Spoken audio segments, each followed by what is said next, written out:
We're learning the Mussar for Parashat Vayakhel, Chok LeIsrael for Monday. Amru b'Zohar HaKadosh Parashat Teruma. It says in Zohar HaKadosh Parashat Teruma, Gufeon de Tzadikaya, the bodies of the righteous, the light mashechu b'hai alma, that were not drawn in this world, batar hanaod de'ahi klipa, after the pleasures, the klipa of that spirit of defilement. La shalta alayu ruach mesa'ava.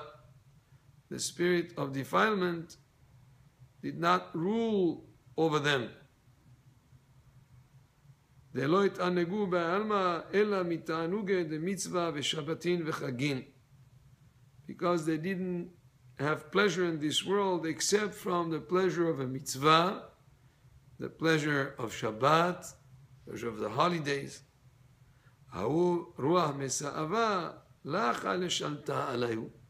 That spirit of defilement cannot have power over them. Because they have no pleasure from what belongs to it.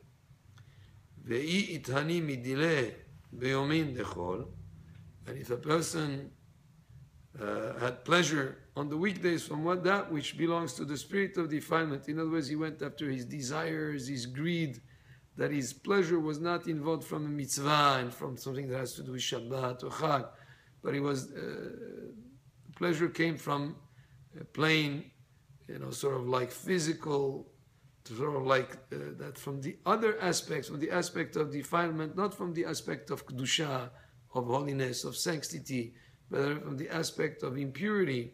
Then if he benefits from that pleasure of impurity, then itmar vezereti peresh al penechem. He brings a pasuk here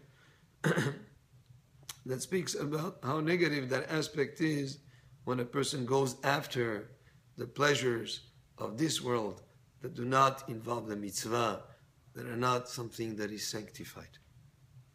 And a person can sanctify any pleasure in this world when it's done for the purpose of a mitzvah.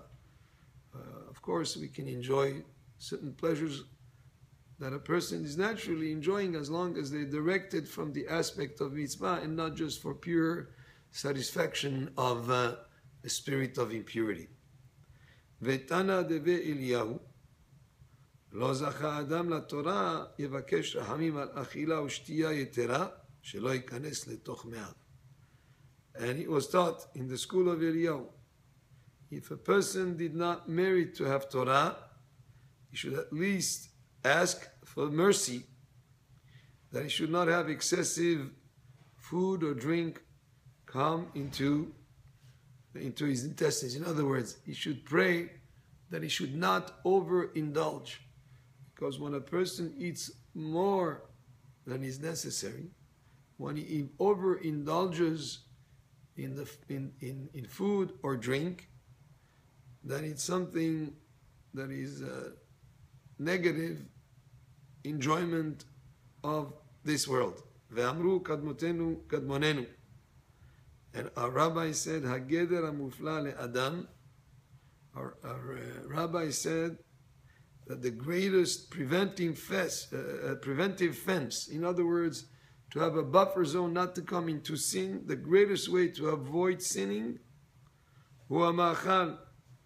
is being careful in food, not to indulge in excessive food and drink. And that's an incredible principle to understand.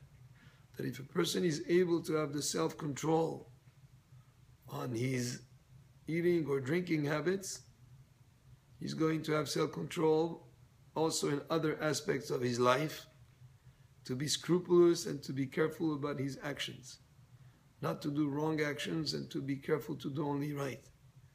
The greatest way to train oneself in self-control is to be careful about overindulging in food or drink, to know how to put the limits. Some people call this portion control. It's much more difficult sometimes to refrain from eating more than even to be fasting. There are two aspects. Number one, what type of foods you eat. Are you eating healthy foods, or is it foods that are not healthy for a person? And then even when you eat healthy foods, the quantity that you eat or that you drink, and your ability to self-control that is a very, very good training for a person to self-control everything about life. Maybe that's why the first negative commandment that was given to man was given to Adam Arishon, not to eat from Etz Hadat. It had to do with eating, with refraining from eating from the forbidden fruit, from the tree of Etz Hadat, the tree of knowledge. And that aspect of self-control and eating is something that is a great, great quality to have. And it's something that our rabbis say that if a person did not merit to be learned in Torah, he should at least, if he has that thing, to ask Hashem to have mercy over him, to help him to have self-control in terms of overindulgence in food and drink. As it is written in Mishlei, Shomer pivu shono, shomer mitzarot nafsho. Whoever guards his mouth and his tongue guards his soul from trouble. And in terms of guarding your mouth and tongue, there are two meanings in this pasuk. One meaning is, of course, to be careful with what you say, not to say lashon hara, not to have evil speech, to be careful not to have vulgarities, to be careful on the use of language and how you use your mouth for speaking. That's one aspect. And the other aspect of mouth and tongue is also to be careful in terms of food and drink and overindulging. So the mouth has a lot of potential, a lot of power in terms of your self-control of the mouth is something that will be very beneficial in general, just like the pasuk says, whoever guards his mouth and his tongue guards his soul.